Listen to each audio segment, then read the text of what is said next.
দেখো বন্ধুরা, এই যে সাজ পিঠে বানানো হচ্ছে। আগে তো মাংস রান্না হয়ে গেছে, সব আলাদা আলাদা আমি রিলসে করবো, শেয়ার করবো, লং ভিডিও না এটা।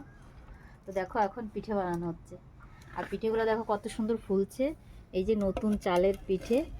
আর এটা না আমি কি করেছি, গুঁড়ি বানাইনি, চাল ভিজিয়ে রেখে তারপর গ্রাইন্ডার করে নিয়েছি। এই যে দেখো একদম গোলাই রেডি করে নিয়েছি, তাই খাওয়ার সোডা আমি কিচ্ছুই ব্যবহার করিনি। দেখো কত এরকম করে গ্রাইন্ডার করে নিয়েছি। এই যে এর সঙ্গে একটু জল গরম, এই যে জল গরম করে একটু পাতলা করে নিয়ে তারপরে পিঠে করছি। আর পিঠেগুলো একটু দেখো কত ফুলছে আর পুরো সফট। এই যে দেখো একদম নরম। এই দেখো বাড়ির মানে নতুন চালের পিঠে, দেখো কত সফট একদম, দেখো পুরো নরম। এই পিঠে দিয়ে মাংস দিয়ে আজকে খাওয়া হবে। আগের দিন করব ভাবছিলাম, তো হয়নি করা।